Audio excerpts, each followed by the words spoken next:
Welcome to Behind the Lectern. Since 2006, your host, Jeff Klein, has been working with speakers at all levels, from beginners to Toastmasters International Award winners, from experts to National Speaker Association Hall of Famers. In each episode, Jeff introduces you to some of these speakers as you learn about their speaker journey, how they got started, where they came from, where they're going, and more. Take the lessons they have learned on their way to help you with your own path to make speaking work for you. Let's get started. Hi, everybody. Welcome to another episode of Behind the Lectern. This is Jeff Klein. I'm excited to introduce you to my guest today. Today's guest is Tracy Pohlmann. Hi, Tracy. Hey, Jeff. Thanks for having me today. Appreciate it. Looking forward to hearing about your speaker journey. So Tracy is an award-winning speaker, certified trainer, entrepreneur, and personal image expert. She has assisted over 9,000 women in creating a stylish and professional personal image to advance their careers and attract their ideal customers. Her desire for encouraging underserved women, helping local charities, and numerous outreach events has awarded her recognition from one of the largest healthcare organizations. She's passionate about helping professional women discover a simple, cost-effective way to dress so they can feel great about the way they look, no matter their age or shape. They can exude more confidence, and they can create an impression that makes them shine in their career.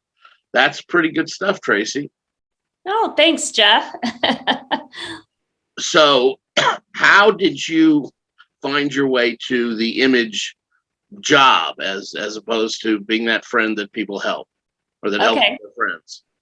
Yeah. Well, actually, my journey starts out into something that people would think, how in the world did she end up where she's at today? Because I actually started out working for a manufacturing company. I was in the quality department. I wore a uniform, hairnet, hard hat, steel-toed shoes. Wow. I knew nothing about dress at all, like absolutely nothing. And I remember getting a promotion at work as a manager and actually as a training manager.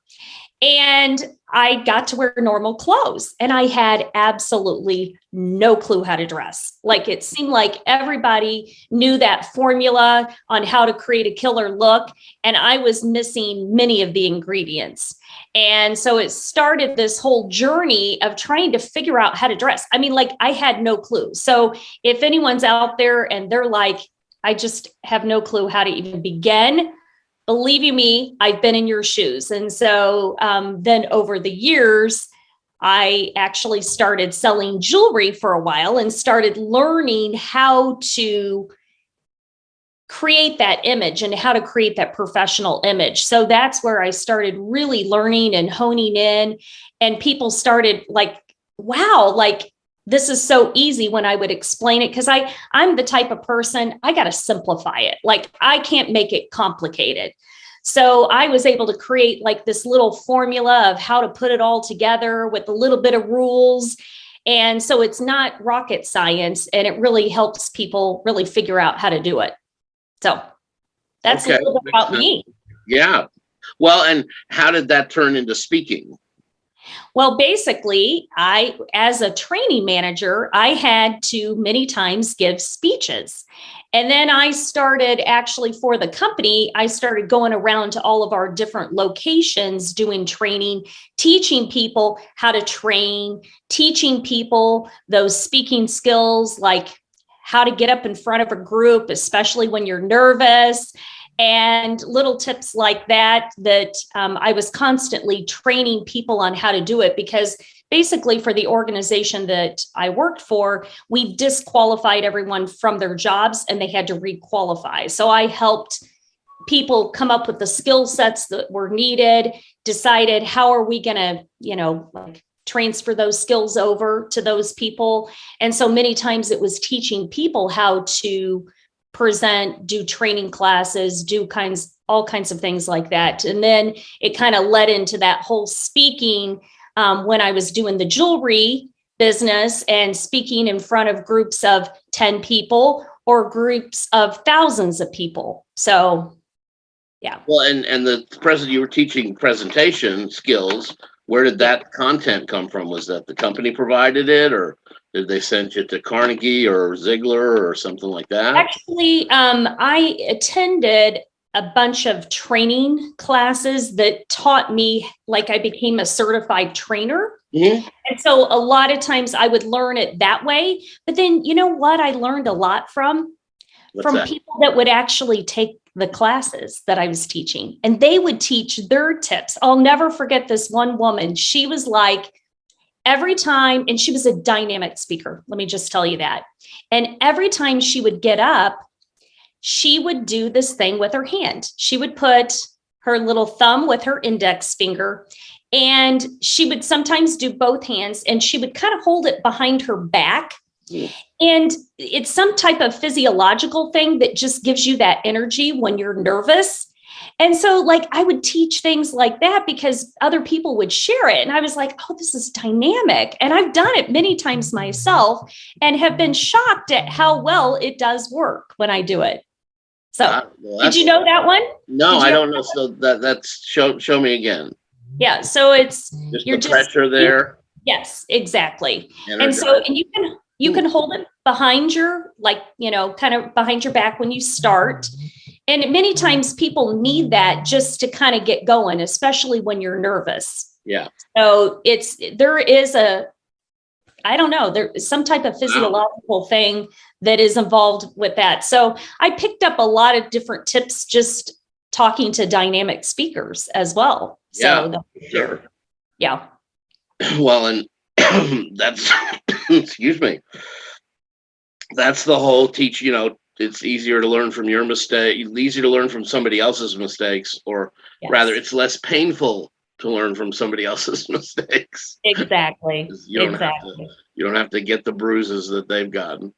Yeah, definitely. That's so no, but what do you remember? Who's the presentation, its content itself, the first stuff you were learning? Do you remember which flavor of presentation teaching it was?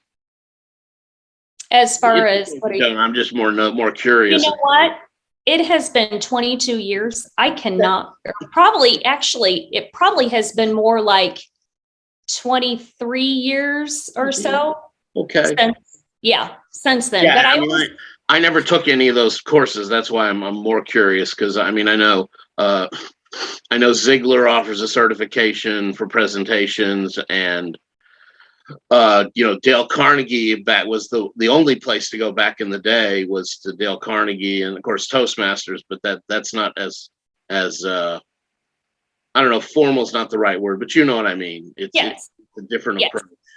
This was, and I tried to rack my brain trying to remember and trying to find the certification, because I don't think I kept it, quite frankly. But it was not one of the ones you've heard of, but it was a certification process that you had to go through. And I probably had, trying to remember how many hours, because it was like week-long seminars that I had. Well, and it was obviously, it was somebody who sold a package to your company. Yes.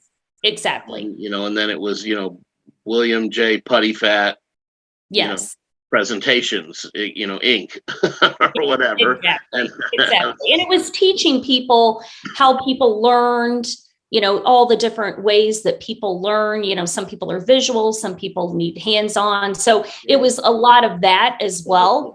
Full course for trainers. Yes, it was not just speaking skills, but it was also, how to put together programs for people, which has really helped me in my business, because I know how to put material together. People always used to say that, man, how do you do that so quickly? And I'm like, I don't know. It's just in my nature, I guess. Yeah. And stuff like building a curriculum and things like that are stuff that I never learned formally.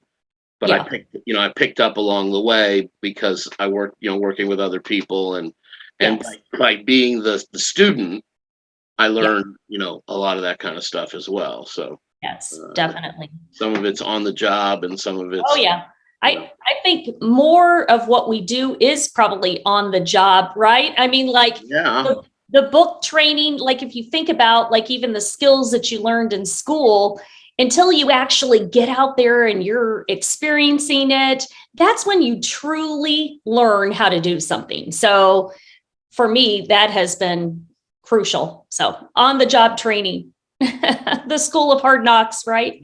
Well, and that's, there are a couple of times in my life where I had a choice to go to school or just take the job. And both times I took the job instead Did you? of the school. Yeah, the first was when I went into the movie business, and I was looking at going to film school, going to graduate schools, and I had an opportunity to start working on a music video, and that led to a movie. And so I never did the 3-year film school or 2-year, whatever, the film school program. And of course, I had a different journey than I would have if I had gone to film school. But I started sweeping the floors, and wound up doing props and art directing.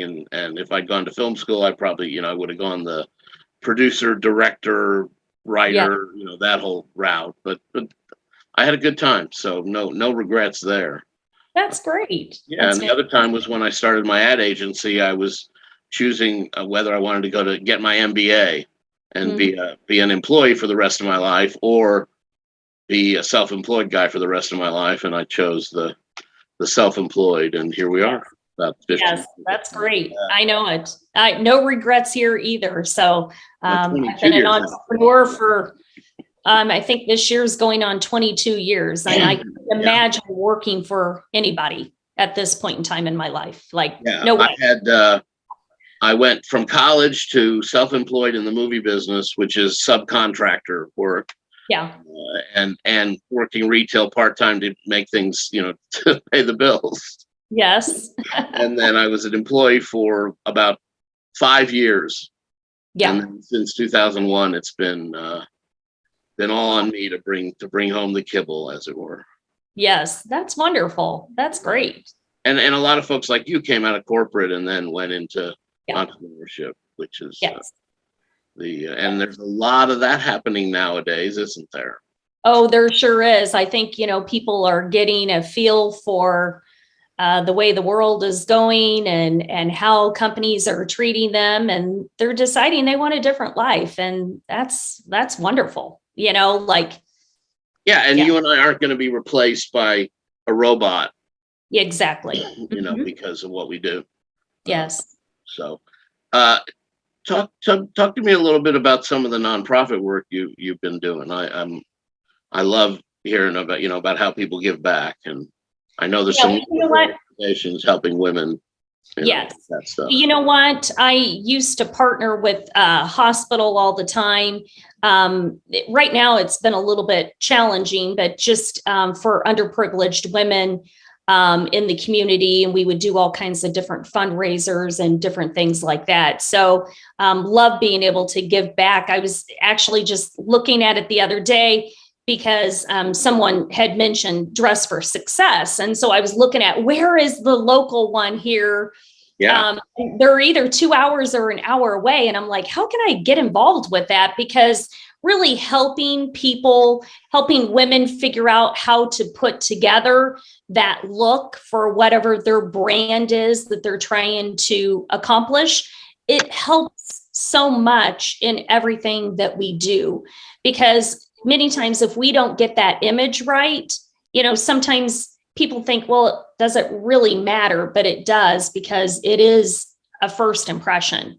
And they say within 7 seconds, people form an opinion of you, whether they like you, whether they want to collaborate with you, whether they want to do business with you. And so, yes, exactly. So a lot of people don't really think about that and how that image, it impacts that, but it also impacts our self-confidence and how we feel about ourselves. Because if you can think back to a time when you knew you looked your personal best, you were on cloud nine. Your cat's loving this too. I know.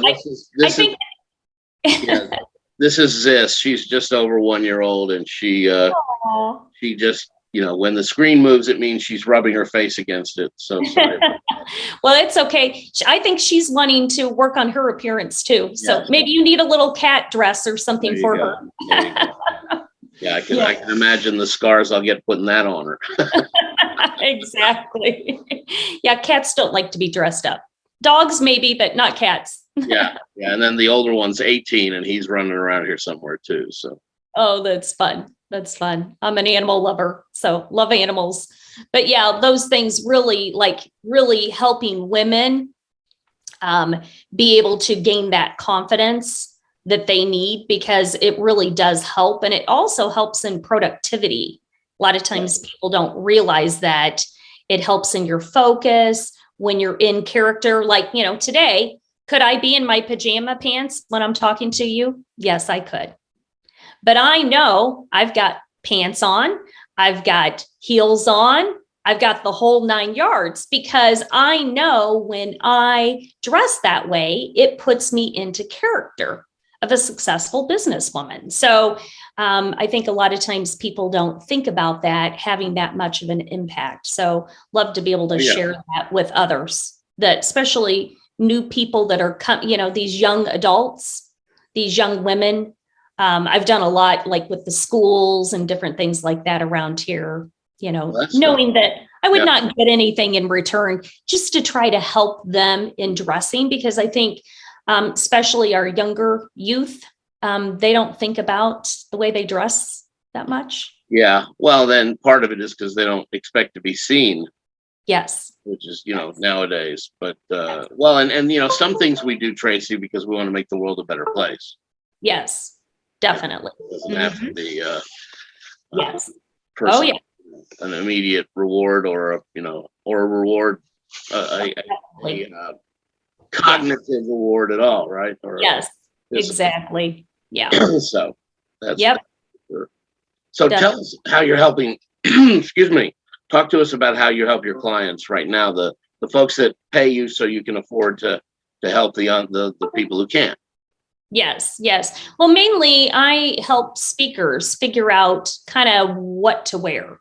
That is one of the biggest things. I think a lot of people are like, you know what, they're so busy in their careers. They're like, just tell me how to dress. Like, tell me what I should wear, and I will just show up in that and I will be perfectly happy. I hate shopping. I hate doing all of these things. So most of my clients come to me because of that. And one of the things that I do is I really work with, what do you have? Because most people have a lot of what they need. Yeah, I was going to ask if you do the whole closet walkthrough thing, and you can do that too. Yeah. Yes, I do it virtually. I work with my clients. I used to work in person only. And so over the last 2 years, trying to figure out, how do I do this virtually, which I always wanted to, but how do you do it to be effective? So yes, we actually walk through the client's closet, what works, what doesn't work, because if you don't feel good in the clothes that you're in and it doesn't look good on you, and I know over the years, this has happened to me, gained a little bit of weight, like as I've gone through the seasons of life. It's gravity, it's a gravity thing. Oh yeah, it sure is. And so sometimes things don't fit you as well as it used to, and you're not happy when you put them on. So really helping people look at what is their body shape, and everyone has a great body shape, and we really accentuate those positive features and de-emphasize the negative in how you dress. And believe it or not, the way you put your clothes on, it has an optical illusion. Yeah. You can either look taller or shorter, bigger or smaller. It can look, different parts of your body can be emphasized or de-emphasized just by the way you put your clothes on and the different colors. I learned about some of that in my degrees in theater. So I learned way back in college about how you can walk or stand a different way to help add to those same illusions. Exactly. Oh, definitely. So, and I teach a lot about how to walk on the stage, how to walk off the stage, different things like that. Because most of my clients are looking to advance their careers and want to get noticed more. And one of the things that can help you do that is by dressing a certain way, especially when we're all on these Zoom squares. Like, how do you get noticed when you're in a group of 50, 100 people? How do you get noticed, right? Yeah. So, yeah.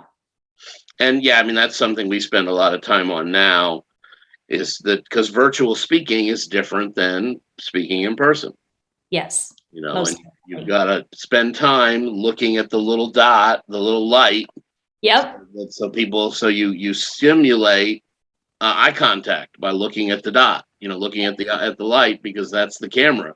Yes, And exactly. so you have to look at that, because if I look at you on my screen, Yes. as opposed to looking up there, you have to go back and forth, because it's hard to as a speaker, I want to see the reactions. So when Yes. I'm speaking, I have myself in gallery view, so I can see the whole audience, Yes. and that helps me with their reactions. But I still have to occasionally look up at the light and remind, especially when I'm making a specific point, and Yes. remind them that I'm the presenter, and that that's what it's supposed to be. Oh, definitely. So, Definitely. It is different, isn't it? Being more virtual. And unfortunately, I think we have to embrace it, because I've heard a lot of people say, I'm just going to wait until I can get back on physical stages. And I'm like, good luck, because I don't think it's ever going to go back 100% to the way it was before. No. I think we're always going to have this combination. And the truth is, it's to our benefit, because hybrid events are going to always be a big deal now. Yes. A hybrid event means there's going to be more people in your audience. Exactly. More opportunities. Yes, definitely. And the other thing that I predicted, and I'm glad it's come to fruition, is these groups that would never have had a guest speaker virtual are now open to it, because they're not afraid of the technology anymore. Exactly. So even while they're back in the room together, they're open to having somebody on a screen via Zoom.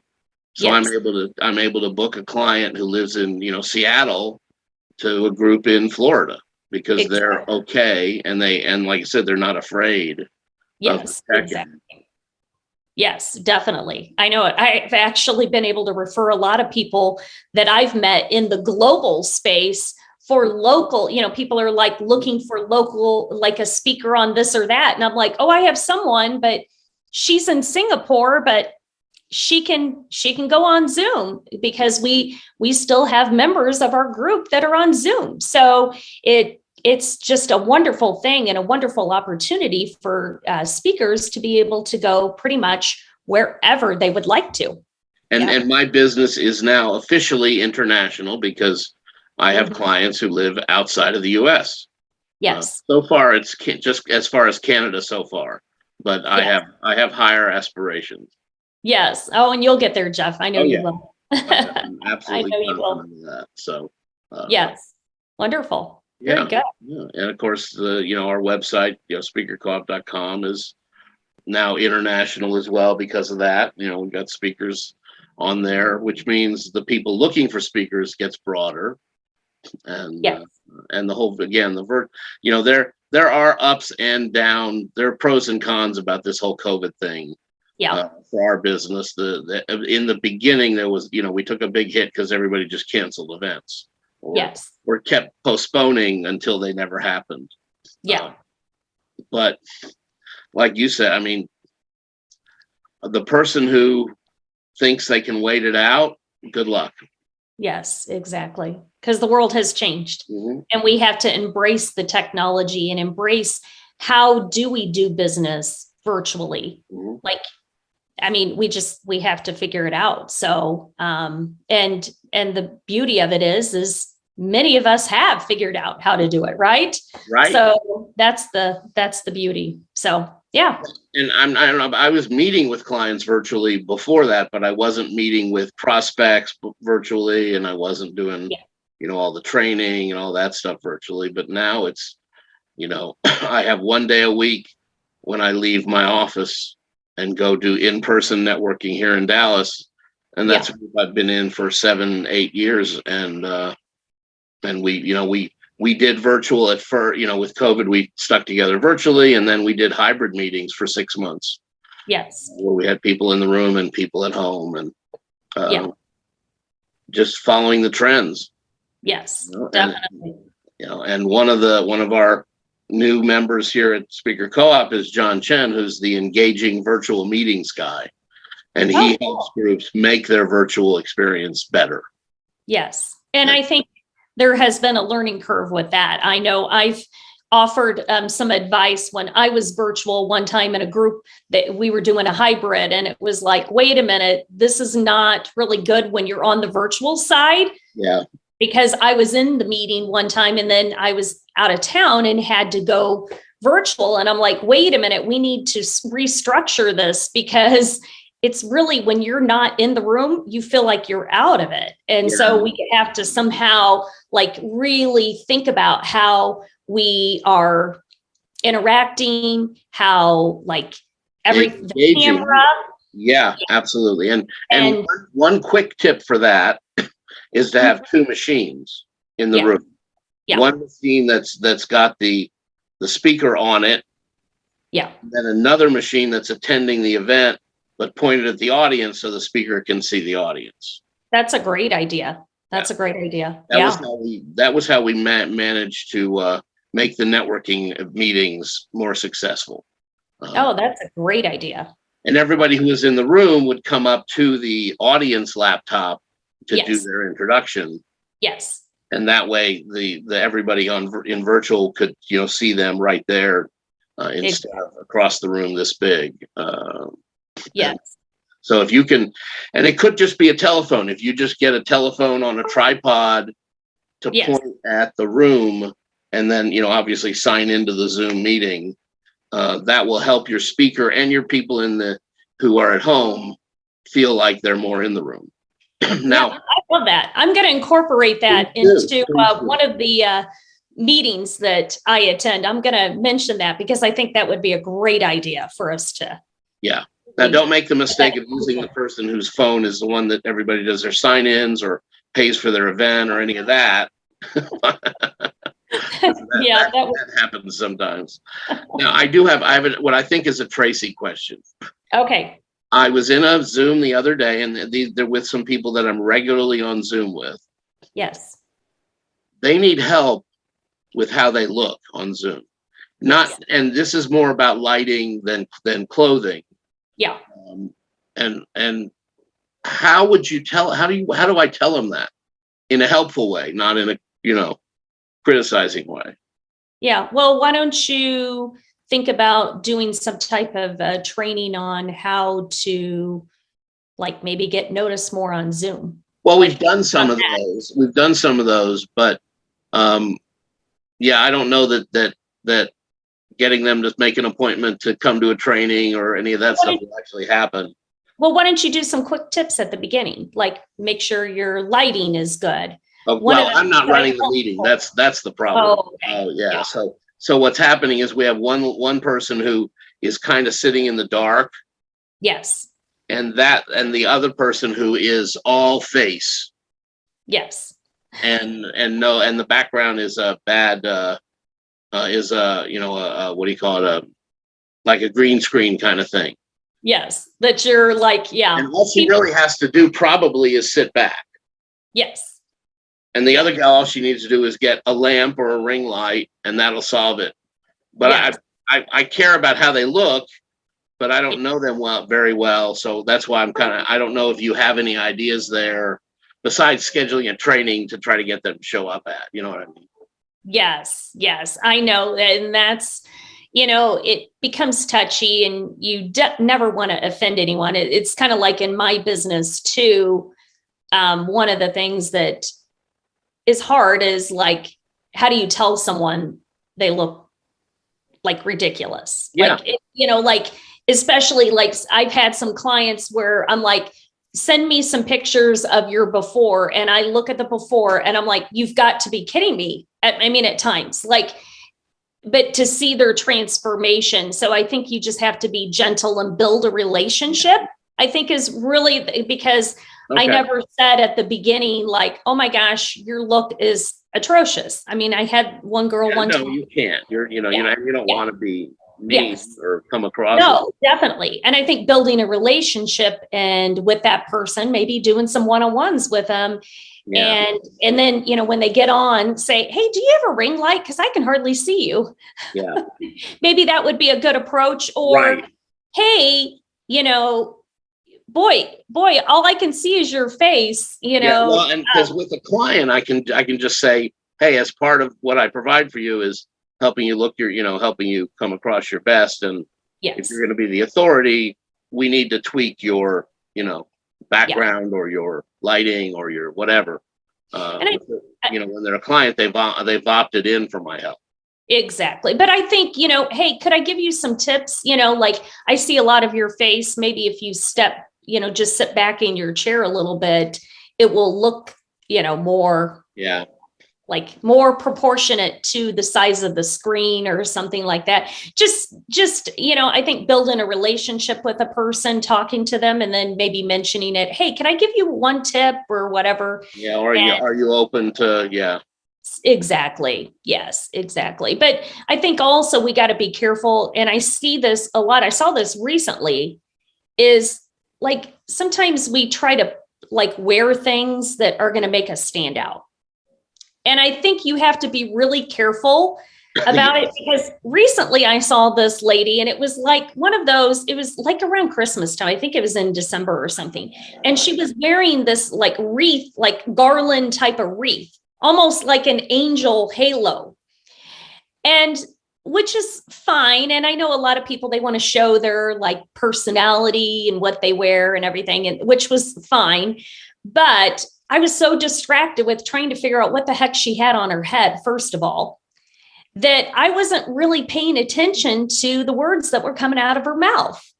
Or even recently, this was, I think last fall, I was listening to someone give a speech, and she had a graphic tee underneath the jacket. So she had a t-shirt underneath the jacket, which was, perfectly fine. But probably the first 20 minutes of her presentation, I'm trying to figure out what the t-shirt said, because the jacket was covering the t-shirt and I couldn't read all the words. And so I was really having a hard time focusing on her speech that she was giving, because I was trying to figure out what words she had on her shirt. So I think really being careful about, yes, you want to stand out and there's ways that you can stand out, but you also want to be appropriate for the business, showing up as a professional. And I think we all want to do that. That's not to say that you can't wear a fun hat or something like that, but just make sure it's appropriate for you and your business and your brand. Absolutely. Well, and the background is important. Yes. You have a very professional background. It's clean. One thing I like about your background is you could put your book where you've got your blessed plaque. Oh, I could. Yes. Book there and things like that. And oh, definitely. I get questions and comments about the big Bowie knife behind me, but I did that on purpose. Yes. that was that's one of my favorite speaker gifts, and I like to show it off. And that's cool. And some people think it's too busy back there, and okay, that's maybe it's too busy for them. Yes. And I think a lot of times we forget that you can hire people to create those backgrounds. I think, the green screen, everyone's like doing that, but then you like every time you talk, it's like you look weird. Like you can actually pay people to put together a beautiful backdrop for you. I know a lot of virtual assistants that do that. And that is something that you want to really do to make sure that you're showing up. You got your logo. You've got, one speaker, Katrina Sawa is a speaker and trainer, and everything behind her, it's bookshelves full of her books. Yes. You know what her expertise is. Yeah. So she's branding the whole thing and the whole time. And and that's important too. And most definitely. It's what are you trying to convey? I'm trying to convey an element of fun. Yes. That's why I have, the toy, the stuffed animals and each one of them has a story. So when somebody asked about it, I've got something else to talk about. Yeah, exactly. Well, and it shows your personality. And all the books are by people I know. That's great. Those are all client or associate, colleague. Yes. Yeah. That you want to promote and encourage, and wonderful. That's great. It's all, again, it's the image is not just you and what you're wearing. The image goes to what you're portraying, what you're showing off. So exactly. All the way to don't say you're a social media expert if you only have 500 friends on Facebook. Yes, exactly. That is very true. Yes. Yes, definitely. Yeah. So, because that's also part of your image. Have Yes. you worked with branding folks and that are doing the non-person image? Did you find yourself collaborating with folks like that, or should you be collaborating more than you do? Maybe I should. I've tried to reach out to a few and would love to really work with some people. So, so far I haven't found the right one that we're a match.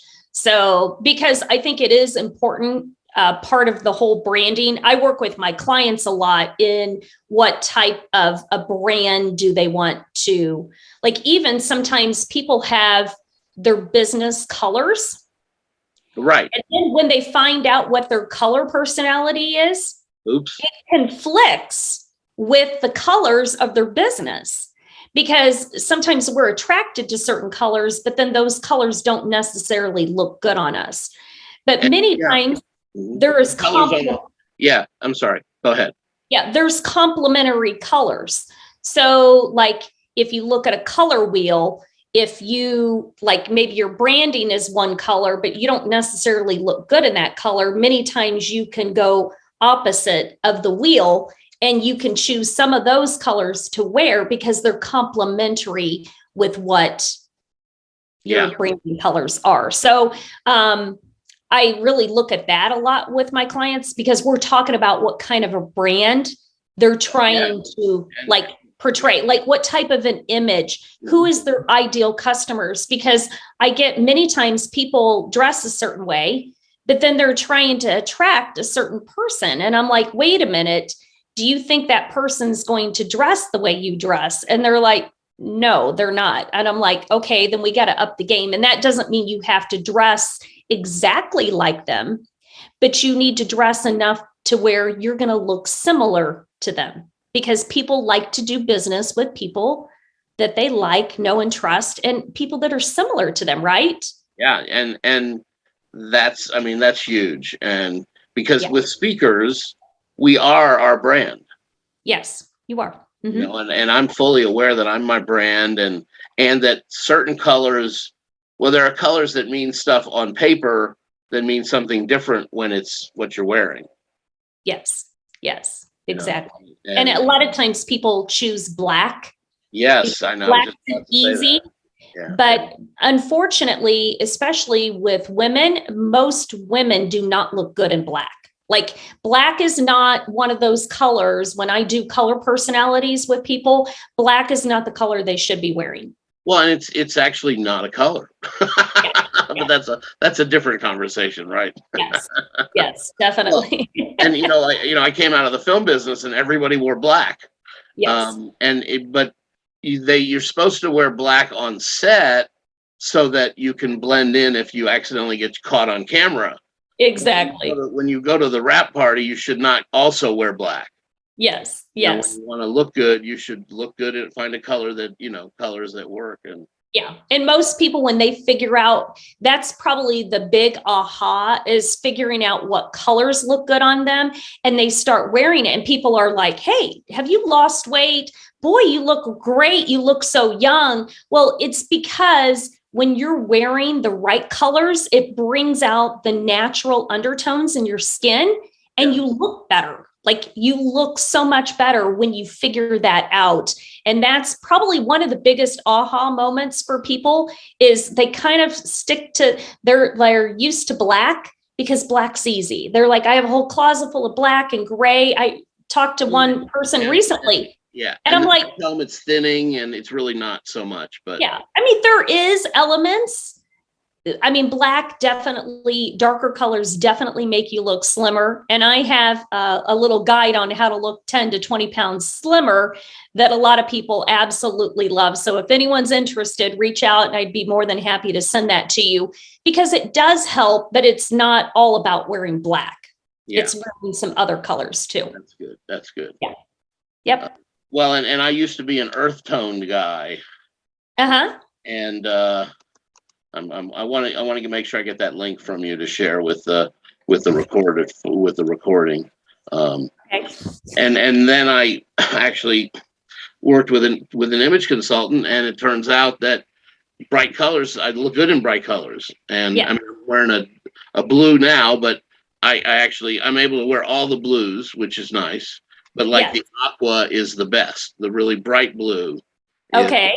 Is Yes. where, I could see that in you, but one of the things that's really nice is that, especially when you're wearing navy blue. Mm-hmm. And I always tell people navy blue is that universal color that most people look fabulous in. Yeah. And I like royal blue better. And like I said, the tea, the teal. Yes.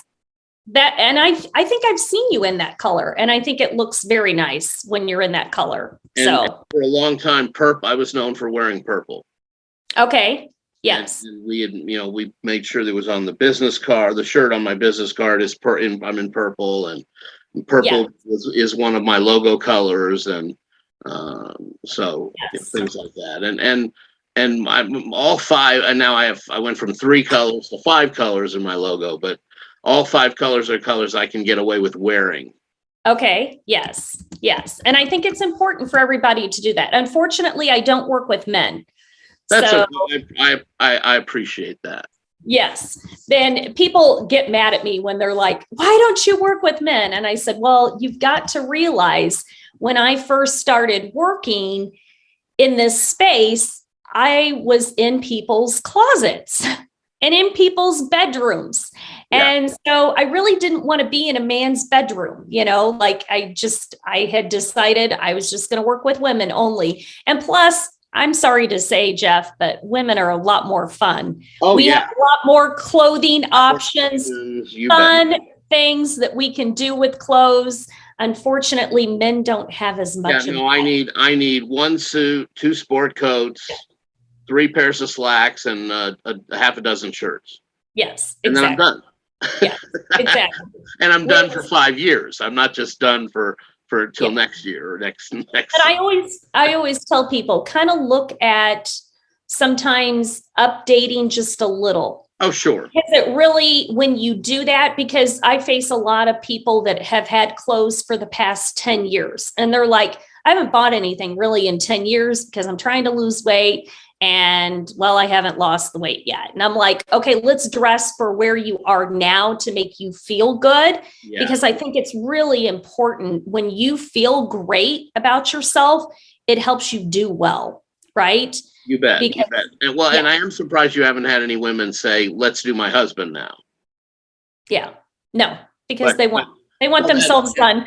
Yeah. Well, and also because you're working with speakers, not business women or things like that. So yes. Well, my husband would like for me to, but then I tell him, you won't wear what I tell you to wear. So sorry, I do a little bit with him, but he's like, when are you going to give me a closet consultation? I'm like, I can give you a consultation. You wear the same clothes all the time. And every time you buy something, because he'll be like, I bought this. What do you think? And I'm like, pretty much the same as what you already have.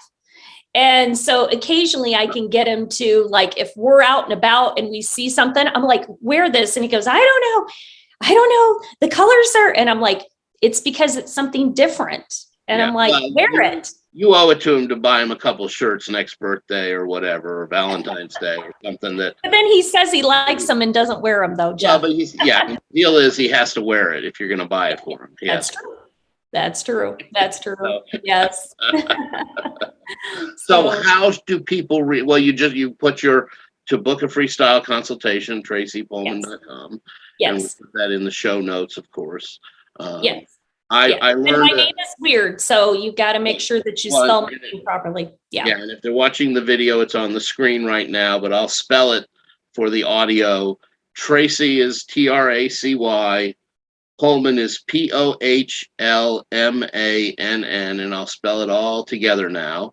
TracyPohlmann.com.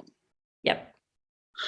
And I actually came up with a little trick that it just happened while I was on a podcast the other day. I wanted to share a short link with people. And I went and named myself, and I put the link on the screen in front of me. Oh, cool. And I did that like 3 times during the podcast. So if people watched it on video, they don't need to find the notes or they don't need to find the chat. They can just, it shows up right under my picture. Oh, did you just like rename yourself? Yeah, like, I just use the rename function, and I put in cool. the little short code for people to look at, and Awesome. yeah, and I probably need to start doing that to put behind the lectern, since that's Yes. the show. 'Cause Yes. right now there's no show branding in our interview. Yes. That's awesome. That's a great idea. Yeah, it just came to me. I was like, well, how do I get the, the opt-in that I want people to look at? So the other link you shared is to get the guide to looking slimmer. Yeah, 10 to 20 pounds slimmer without diet or exercise. Okay. So, because let's face it, most of us want to, like most women, probably the number one thing that most women say is they would love to look slimmer. Yeah. And so these are just quick things. And most of it is things that you probably have in your closet right now, things that you can apply right now before you give that next presentation. You can look your absolute best, just following just some of these quick little tips. So, and the first place I lose weight is where you can't see it on Zoom, and it makes chairs less comfortable. That's how I know I'm losing weight. Chairs are less comfortable. And the last place I lose it is where is my Zoom face. Yes. I've got the double chin. Get rid of the bullfrog thing. But more, it'll happen as things happen. But there's not much I can do clothing wise about this. No, but it's okay, because you know what? If I button up and wear a tie, God made you that way. That's what I always tell people. God made you a certain way, and we just have to accept it. But it is who we are. That is a good mantra. Yes, God doesn't make mistakes. Exactly. So it's like, it is what it is. So can you do different things? Not so much on the double chin, but different parts of your body. You can wear different things, different ways to de-emphasize or emphasize. I'm always big on emphasizing, because then it always de-emphasizes. Right. Well, and that's why, glasses come to play. Yeah. I think my face looks thinner with the glasses than without. Yes, I do too. Mm-hmm. Yeah. And that's the square on a round face thing. If I wore round frames, then I would look rounder. Exactly. That's one thing I teach people: glasses, sunglasses, how to wear them according to your face shape, because so many times people don't realize that we just look at them and say, oh, these look good on me, or these don't look good on me. Or you pick a pair of glasses and then you go home and your whole family says, that looks horrible on you. And you're like, why didn't someone tell me? And so really having a good understanding. I kind of work with women from head to toe. Yeah, for sure. Everything, your hair color, your hairstyle, all the way to your shoes. Last week I was doing some coaching on your legs, the style of legs, and what style of shoe you should be wearing based on your legs. So, well, and I have seen a few, I don't know if mistake's the right word, but I've seen some pretty spiky heels on somebody who's standing on stage for an hour, and not everybody can walk on those spikes for an hour. Yeah. Most people can't. That's what I find. Most women I work with, they're like, I can't do heels. And I'm like, good, because I can't either. I have a lot of foot problems, but just even wearing just a little bit of the heel. Yeah, let's do a heel that you can do. Yes, exactly. That accentuates, as opposed to, yeah. Because what it's doing, it's many times that heel, it's elongating your legs. And most of us would love to have longer legs. Yes. So, and that's what it does do. And it definitely affects your posture. Yes. Mm-hmm.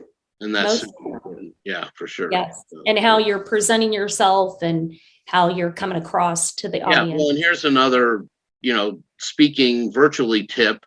I have a standing rig on top of them. I bought one of those adjustable desks with that I put my laptop, my light, my microphone on, so I can stand and speak if I want to, right here in my office. Right. I mean, now I'm sitting. I usually sit for interviews, but I find the energy of standing is important when you're the speaker. Oh, I love to stand when I speak. So, and most of the time when I'm working with my clients, I'm standing, working with them, because there is that energy And you know what? I think I'm going to, next time I speak, I'm going to be standing. So. Yeah. Well, and this wasn't expensive. I got it at Amazon. Yes. It's, it's this wide. Yeah. Okay. It's wide enough for my laptop and the ring light and the microphone. Okay. Cool. Maybe 2.5 feet wide. Yeah. And 1.5 feet deep, and then it adjusts on the fly. I did a little. There was a speaking contest, and when it was my turn to compete, I stood up and raised the desk with me, and I got extra points for standing. You got extra points. Yes. Standing up in the middle of the talk. I don't think a lot of times when we're talking about image and appearance and all of that, it's not just for the other person. Many times it's for us and our internal absolutely psychology and like there is a lot that has to do with that people don't realize. They think it's a frivolous thing, like, oh, caring about your background, caring about what you wear. Like it's just this like pretense that you put up, but it's really internally, it does a lot for people's confidence and how they're portraying themsells. And that's your authenticity. Business. Yes. Business success, everything. Yeah. Mm-hmm. So, definitely. I don't want to put you on the spot too much. What's what's one or two things that a speaker can do, or a new speaker can do, to get there, to start branding through their image? Through their image? Or, their image tight with their branding. Yeah. Yeah. Well, one thing that I can probably say is really understand who you are. Because one of the things when I work with people, I really try to figure out who is your authentic self. Because I think so many times we try to be somebody else. You maybe try to portray like someone else that you're like, oh, if only I had her success, I'm going to dress like her. I'm going to but that's not you.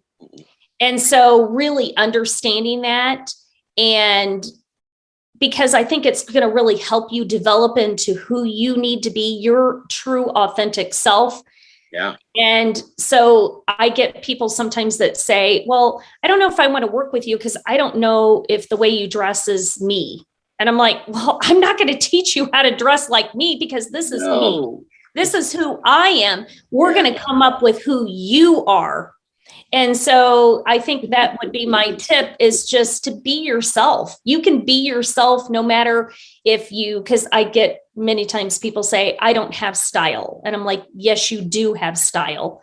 You just don't understand what your style is. Your style is not like me. It's not like somebody else that you think, oh, she has like this tremendous style. She just has a different style than you. Yeah. And so there's different style personalities. And I actually have a free quiz that people can take and figure that out. I'm laughing because where my brain went was tracypohlmannclones.com. Yeah. An image so close. And that might be a Saturday Night Live skit where you hire an image consultant, and what she does is make you look like her. Yeah, exactly. So everybody on all of her success stories all look just like her. Yes. And that's one of the reasons why I don't sell clothes, because I can't find a clothing line that appeals to all the different styles. So I have certain clothing lines that appeal to this particular style personality or this one. And so that's on purpose. That's on purpose, because they understand the same thing that you and I tell our clients every day. Yes. You can only be successful helping people that you can help. Yes, so exactly. Find your niche of who you help. Yep. And do everything accordingly. Definitely. Don't try to help everybody and solve everybody's problems, because you'll go broke doing that, because you won't attract anybody. Definitely. So definitely. Yeah. Wow. You got it. Thank you. Those were good final words. I'm sorry I kind of stepped on them a little bit, but no, not at all. Like, I've enjoyed this. This has been fun. Yeah. It's like you and I had a conversation together. Yeah. Well, and the bottom line, folks, and this is again another Ziegler thing. And I've heard hundreds of other people say it, but I first heard it from him. And that was be the best you can be. Yeah. Don't be Zig Ziglar. Don't be Tracy Pohlmann. Don't be Jeff Klein. Be the best you, and use people like Jeff Klein and Tracy Pohlmann to help you be the best you, because that's our job.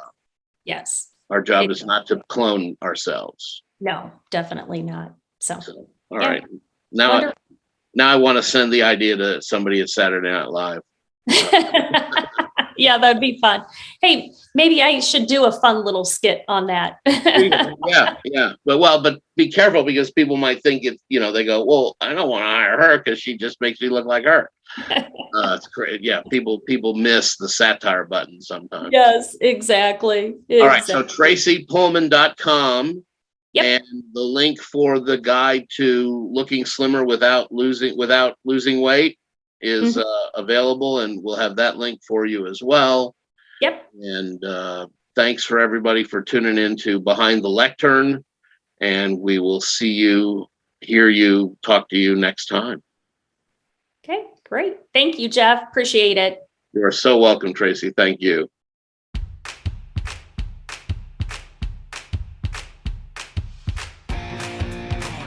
Thanks for joining us on Behind the Lectern.